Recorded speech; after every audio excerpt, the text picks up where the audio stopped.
안녕하세요. 안공TV 안공입니다. 오늘은 대전의 가장 중심인 둔산권에 위치해 있는 다중주택 매물을 한번 소개해 드리려고 합니다. 1층이 상가이고요. 그리고 2, 3, 4층은 다중주택으로 들어가 있는 복합 건축물입니다. 융자 승계받는 데는 아무 문제가 없는 건물이고요. 8m, 6m 코너 각지에 이제 들어가 있는 건물이기 때문에 건물의 노출도나 채광, 환기 이런 게 일반 건물보다는 좀 많이 유리한 그런 건물이라고 할 수가 있습니다. 물건 주변의 지도입니다. 제가 파란색으로 표시해 놓은 부분들이 임대 수요를 좀 끌어들일 수 있는 요인이 되는 그런 곳들을 표시를 해 놓은 겁니다. 여기 분홍색으로 체크되어 있는 부분이 이제 시청 법원 상권이라고 할 수가 있습니다. 여기는 일반 상업지역이고요. 상권도 꽤 활성화가 많이 돼 있기 때문에 이제 소비가 좀 많이 이루어지는 곳이다 이렇게 생각을 하시면 됩니다. 시청역이 여기 있고요. 그리고 시청역에서 조금 떨어지는 곳에 이제 탐방역이 있습니다. 오늘 물건의 위치는 여기 빨간색 타운으로 표시를 해놨고요. 도보로 시청까지 이제 왔다 갔다 하기에는 사실 거리가 가까운 편은 아닙니다.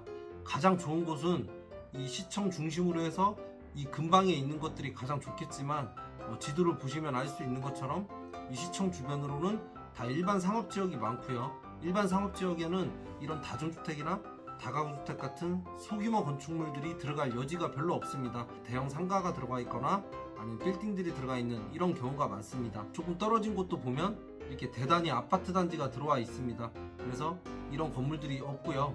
이제 이쪽 근처의 수요들을 좀 볼 수 있는 곳들이 갈마동, 탐방동 쪽 일부, 그리고 이쪽 둔산 3동과 남성공원 주변에 있는 탐방동 쪽이라고 보시면 됩니다. 그 시청 쪽으로 좀 더 가까워지는 이 탐방 초등학교 주변이나 이런 곳이 임대 선호도 측면에서는 더 낫다고 볼 수가 있습니다. 근데 지가가 더 높고요. 사실 월세는 큰 차이가 안 나는데 지가가 높기 때문에 건물 전체적인 매매 금액이 높습니다. 그러다 보니까 수익률에서는 좀 떨어질 수밖에 없습니다. 남성공원이 속해 있는 탐방동 쪽을 잠깐 설명을 해드리면 택지 개발이 된 곳이긴 한데 이쪽 부분이 택지 개발을 한 지가 한 30년 정도가 됐습니다. 노후된 다가구 주택들이 많기 때문에 이런 건물들을 철거를 하고 다시 재건축을 한 그런 좀 매물들이 있습니다. 오늘 매물도 기존 다가구 주택을 철거를 하고 이런 다중주택을 신축을 한 거예요. 이렇게 노후된 건물들이 많은 곳이기 때문에 신축을 해놓으면 아무래도 임대 경쟁력에서는 더 좋을 수밖에 없겠죠.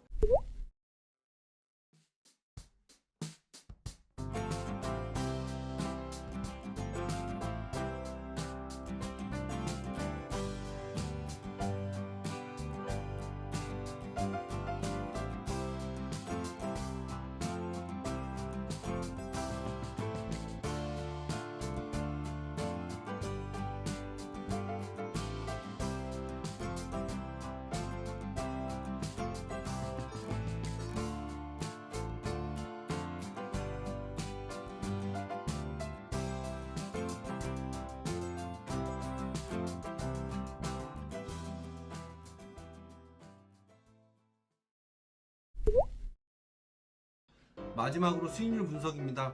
대지는 68평이고요. 그리고 다중주택인데 아까 설명해드린 것처럼 1층에 근생이 들어가 있는 상가 다중주택입니다. 그리고 지역지구는 2종 일반 주거지역이고요. 68평 대지에는 보통은 엘리베이터가 안 들어가는 경우가 많은데 이 건물 같은 경우에는 엘리베이터가 설치가 되어 있습니다. 그리고 주차장은 총 3대가 들어가 있고요. 이게 이제 다중주택의 가장 큰 장점이라고 할 수가 있죠. 총 4층 건물에 15개 호실이 들어가 있습니다. 준공이 난 날짜는 2020년 9월달인데 지금 4년이 채 안 된 건물이에요. 3년하고 조금 넘은 건물인데 그렇기 때문에 영상에서 보신 것처럼 내부가 신축급에 비교를 해봐도 큰 차이가 없을 정도입니다. 현재 임대계약이 체결되어 있는 상태를 제가 여기 수익률 분석표로 만들어 놓은 거고요. 상가는 이제 큰 금액은 아니에요. 골목이다 보니까 500에 60 정도 이렇게 임대를 놨고요. 그리고 나머지 1.5룸들의 금액을 보면은 1000에 45 정도가 평균적인 금액이라고 보시면 됩니다. 전세는 9,500에서 1억 정도. 그리고 이 매물의 좀 장점이라고 할 수 있는 게 전체적으로 다 1.5룸인데 구조가 크게 다르지 않습니다.